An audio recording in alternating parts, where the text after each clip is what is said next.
SBS가 선거 막판에 민주당과 국민의힘 지도부가 각자 판세를 어떻게 보고 있는지 확인했는데 충격입니다. 전국 16곳의 시도지사 선거 가운데 두 당이 모두 경합으로 보고 있는 격정지는 서울과 부산, 울산이었습니다. 민주당은 9곳을 우세로 꼽습니다. 광주, 인천, 대전, 세종, 경기, 강원, 충북, 충남, 제주의 승기를 잡은 상태라며 9곳 플러스 알파에서 이길 것으로 보는 것입니다. 국민의힘은 3곳을 우세라고 분류합니다. 대구, 경북, 경남은 안정적으로 앞서고 있다며 3곳 플러스 알파에서 승리할 거라는 판단입니다. 그럼 양당이 꼽는 접전 지역은 어딜지 보겠습니다. 민주당은 서울, 부산, 대구, 울산, 전북, 경남 6곳에서, 국민의힘은 서울, 부산, 대전, 울산, 강원, 충남 6곳에서 접전 중이라고 보고 있습니다. 결국 양당 모두 접전으로 꼽는 지역은 서울, 부산, 울산 3곳입니다. 접전 지역 전략을 엿보면 민주당은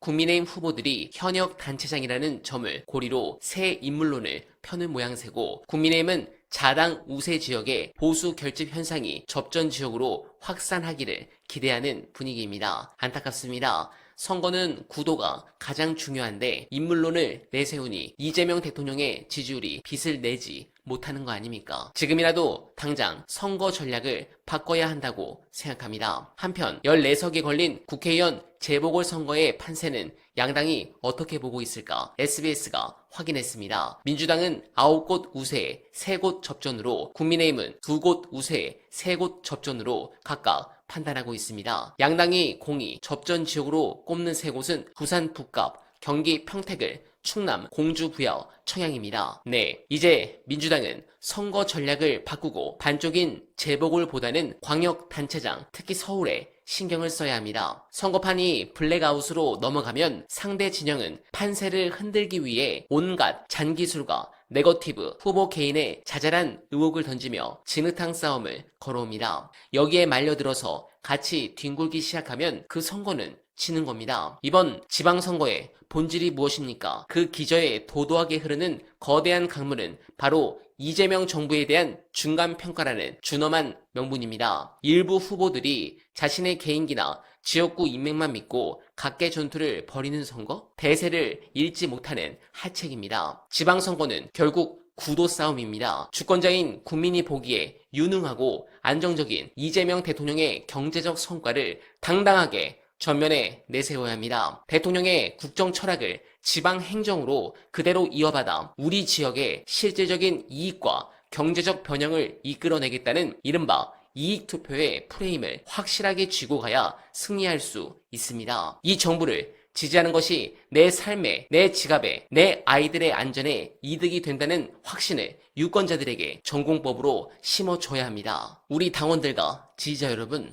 최근에 이런저런 당내 논란이나 언론의 악의적인 프레임 때문에 마음이 상하시고 실망스러우셨던 점 저도 잘 압니다. 하지만 지금은 그 서운함과 실망감을 잠시 뒤로 하고 똘똘 뭉쳐야 할 때입니다. 저들이 가장 바라는 그림이 뭔지 아십니까? 우리가 스스로 분열해서 투표장에 나오지 않는 겁니다. 우리가 투표장에 가지 않으면 저 철근이 누락된 아파트와 붕괴한 고가의 책임자들은 면죄부를 받게 됩니다. 우리의 안전을 위협하는 세력들에게 준엄한 경고장을 날리는 방법은 오직 하나, 흔들림 없는 결집과 압도적인 투표뿐입니다. 그리고 이번 선거는 이미 6개월 전에 결정된 구도라 투표율만 나오면 질 수 없는 선거입니다. 관련해 저와 여러분들이 투표장에만 나오면 무조건 이기는 이유, 최근 쇼츠에서 수백만 조회수를 기록한 분석 다시 한번 끝까지 봐주시고 여러분들의 생각 댓글로 부탁드립니다. 그러니까 확고한 민주당 우위의 선거 구조로 바뀐 거죠, 지금. 그런데 그 당시에 부울경이 경합 열세였거든요. 맞아요. 부산이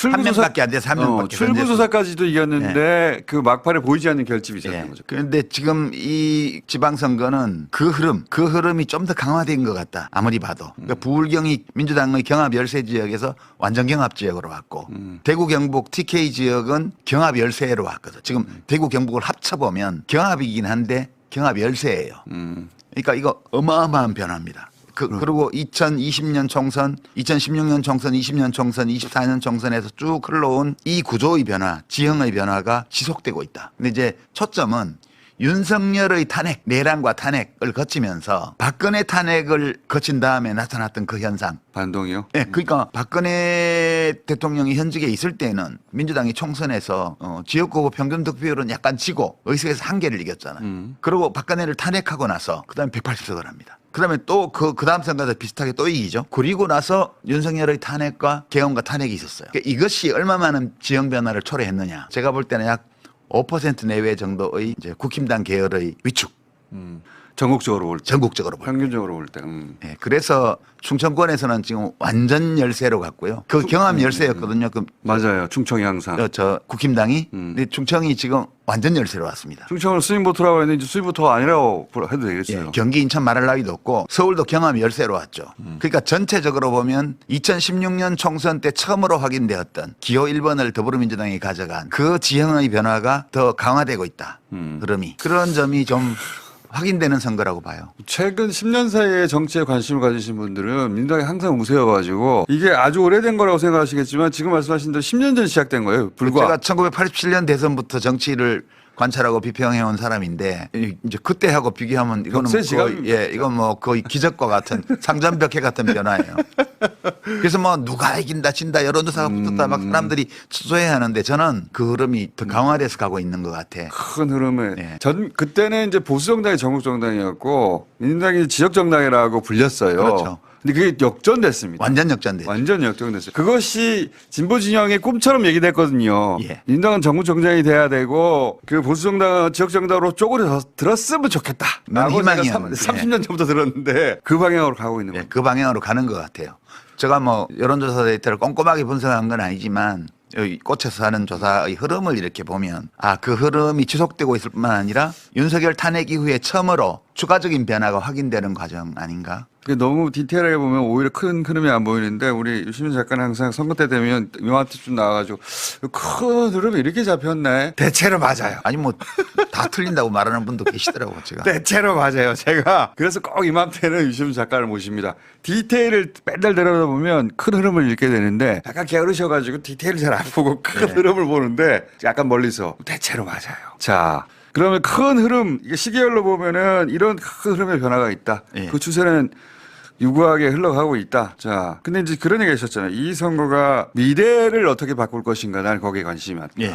총선과 그러면 그 대선까지 연결된다는 얘기인데 그 포인트가 되는 지역구가 있거나 아니면 관심 대상이 되는 곳들이 있습니까? 이렇게? 그러니까 우선 아까 말씀드린 것처럼 영남이 전체적으로 경합 지역으로 갔고 대구 경북은 열세 경합 민주당 입장에서는 부울경은 완전 경합 초경합으로 가 있단 말이에요. 그러니까 이거는 이제 큰 흐름에서 그냥 모든 선거구를 봐야 알 수 있는 거고요.